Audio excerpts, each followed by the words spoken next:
जब पहले खलाबाज मरीख की सतह पर कदम रखेंगे तो उन्हें सिर्फ हिम्मत की नहीं बल्कि बहुत से पानी की जरूरत भी होगी। ये पानी ना सिर्फ पीने के लिए होगा बल्कि सांस लेने के लिए, खुराक उगाने और वापस जमीन पर जाने के लिए रॉकेट का ईंधन बनाने के लिए भी काम आएगा। अब यूनिवर्सिटी ऑफ मिसिसिपी की एक नई रिसर्च जिसकी सरबराही प्लानिटरी जियोलॉजिस्ट एरिका लूजी ने की है, मरीख के दरमियानी इलाकों में एक ऐसे मुकाम की निशानदेही करती है जहां मरीख की जमीन में मिट्टी की तह के नीचे बर्फ मौजूद हो सकती है। अस्सलाम वालेकुम, मेरा नाम है जवेरिया आदिल और आप देख रहे हैं तख्ती ऑनलाइन। ये मुकम्मल research journal of geophysical research planets में शाया हुई है। इस रिसर्च में नासा के मार्स रिकॉनिसेंस ऑर्बिटर में लगे हाई राइज कैमरे से हासिल करदा निहायत हाई रेजोल्यूशन तस्वीर का इस्तेमाल किया गया। लूजी और उनके साथियों ने अमेज़ोनिस प्लेनेशिया का जायजा लिया, जो मरीख का एक वसी आतिशफशानी मैदान है जो सैयारे के इक्वेटर और पोल्स के दरमियान फैला हुआ है। तस्वीरों में कुछ खास निशानात नजर आए जिनसे अंदाजा हुआ कि वहाँ की सतह पर कुछ नया है। इन निशानात में चमकदार किनारों वाले ताज़ा गड्ढे शामिल थे जिन्हें देखकर लगता है कि जैसे वो हाल ही में बने हों। इसके अलावा सतह पर कुछ लकीरें थीं जिन्हें पॉलीगोनल फ्रैक्चर पैटर्न्स कहा जाता है। साथ ही मरीख की जमीन पर हल्की सी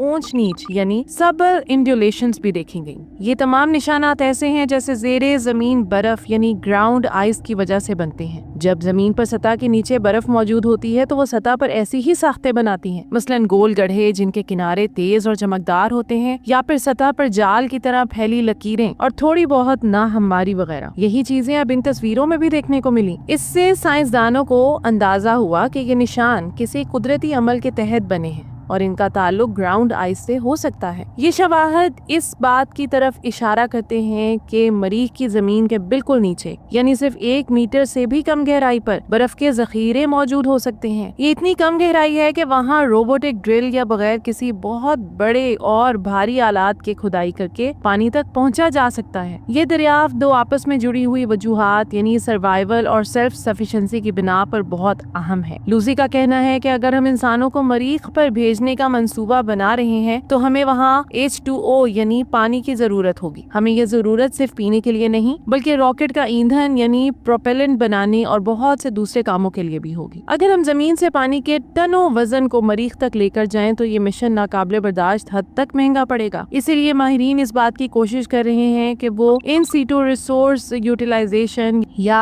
ISRU का तरीका अपनाएं, यानी मरीख पर मौजूद मुकामी वसाइल को इस्तेमाल करके लॉन्च के वजन और लागत को कम किया जाए। ये बात पहले ही मालूम है कि मरीख के हाई लैटिट्यूड्स यानी पोल्स के करीब इलाकों में बर्फ की बड़ी मिकदार मौजूद है, लेकिन ये इलाके बहुत ज्यादा सर्द हैं और यहाँ सूरज की रोशनी भी बहुत कम पड़ती है, जिसकी वजह से ये जगहें सोलर पावर से चलने वाले सरफेस बेसिस के लिए मुनासिब नहीं है। दूसरी तरफ मरीख के इक्वेटर के करीब दर्जा हरारत निस्बतन बेहतर होता है और सूरज की रोशनी भी ज्यादा मिलती है, लेकिन इन इलाकों में बर्फ जमीन के अंदर कई मीटर नीचे मौजूद है। अलबत्ता अमेज़ोनिस प्लेनेशिया वो इलाका है जो दोनों लिहाज से एक मिसाली मुकाम रखता है। हाई राइज, जिसका पूरा नाम high resolution imaging science experiment है, एक ऐसा ताकतवर कैमरा है जो मरीख पर सिर्फ 30 सेंटीमीटर तक के छोटे छोटे अजसाम को भी देख सकता है। जब लूजी की टीम ने इसकी मदद से मरीख की तस्वीर का मुतालिया किया तो इन्हें कुछ छोटे और बिल्कुल वाज़ेह दिखाई देने वाले गड्ढे यानी इम्पैक्ट क्रेटर्स नजर आए। ये गड्ढे ऐसे लग रहे थे जैसे किसी चीज के सतह से टकराने से बने हों और इनके बनने से मरीख की जमीन के नीचे का कोई चमकदार मादा बाहर निकला हो, जो कुछ देर बाद फौरन स्याह हो गया। मरीख के दूसरे हिस्सों में जहां लैंडर्स ने तहकीक की है वहां इसी तरह की चमकदार तहों की तस्दीक हो चुकी है कि वो बर्फ होती हैं। लूजी की टीम ने वहां एक खास किस्म की जमीन भी देखी जिस पर दरारें और मुख्तलिफ शक्लों के खाके यानी पॉलीगोन्स बने हुए थे। ये मंजर कुछ वैसा ही था जैसा हमें जमीन पर साइबेरिया और अलास्का के इन इलाकों में दिखाई देता है जहाँ जमीन हमेशा जमे रहने वाली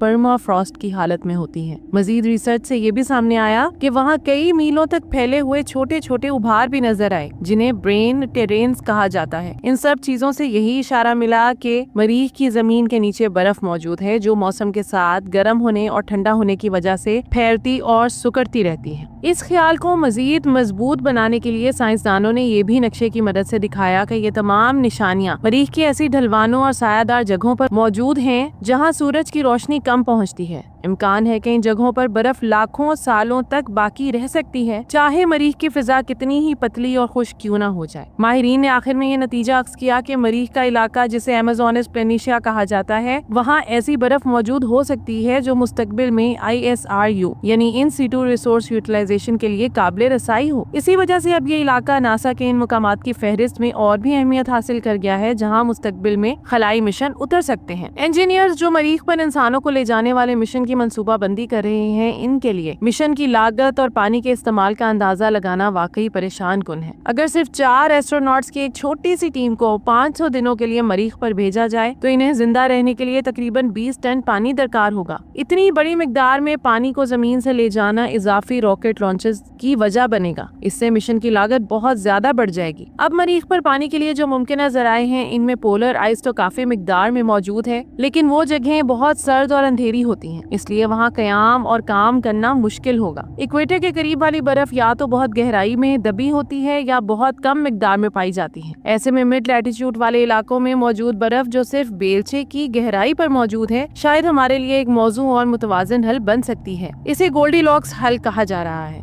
मतलब ना ज्यादा मुश्किल ना ज्यादा आसान, बल्कि बिल्कुल दुरुस्त। गायाकोमो नजोमी, जो कि इटालियन स्पेस एजेंसी से ताल्लुक रखते हैं और खला से मुताल्लिक मंसूबों के माहिर हैं, वो मरीख के मिशन को चांद के मिशन से मुवाजना करके इसकी संजीदगी वाज़ेह करते हैं। उन्होंने कहा कि चांद के लिए अगर हमें दोबारा सप्लाईज भेजनी हो तो जमीन से चांद का चक्कर लगाने में तकरीबन 1 हफ्ता लगता है, लेकिन उन्होंने वाज़ेह किया कि मरीख के लिए ऐसा करना कई महीने लेगा। इसलिए हमें ऐसी सूरत हाल के लिए तैयार रहना होगा, क्योंकि जमीन से दोबारा सामान या मदद आने में काफी देर लग सकती है। उन्होंने ये भी कहा कि इंसानों के लिए सबसे अहम चीजें ऑक्सीजन है, जिससे हम सांस लेते हैं, और पानी, जिसे हम पीते हैं। यही वो बुनियादी वसाइल हैं जो किसी भी लैंडिंग साइट को काबिल तरजीह और उम्मीद अफजा बनाते हैं। यह पानी सिर्फ एस्ट्रोनॉट्स के लिए दिलचस्पी का बाइस नहीं, बल्कि ये माजी या हाल की जिंदगी के आसार को महफूज रखने की सलाहियत भी रखता है। लूजी ने मजीद कहा कि इसका ताल्लुक एस्ट्रोबायोलॉजी यानी खलाई हयातियात के मुताले से भी है। उनका कहना था कि जमीन पर बर्फ माजी की जिंदगी के बायोमार्कर्स यानी मखसूस कीमियाई निशानियां महफूज रख सकती है, और इसी के साथ साथ ये माइक्रोस्कोपिक या बहुत छोटे जानदारों की आबादियां भी संभाल सकती हैं। इसी वजह से साइंसदानों को ये मालूम करने में मदद मिल सकती है कि आया मरीख कभी रहने के काबिल था या नहीं। अगर साइंसदानों को ऐसी बर्फ तक रसाई हासिल हो जाए जो बिल्कुल साफ और अनटच्ड हो, तो वो इसमें फंसी हुई गैसों या ऑर्गेनिक मॉलिक्यूल्स का तज्जिया कर सकते हैं,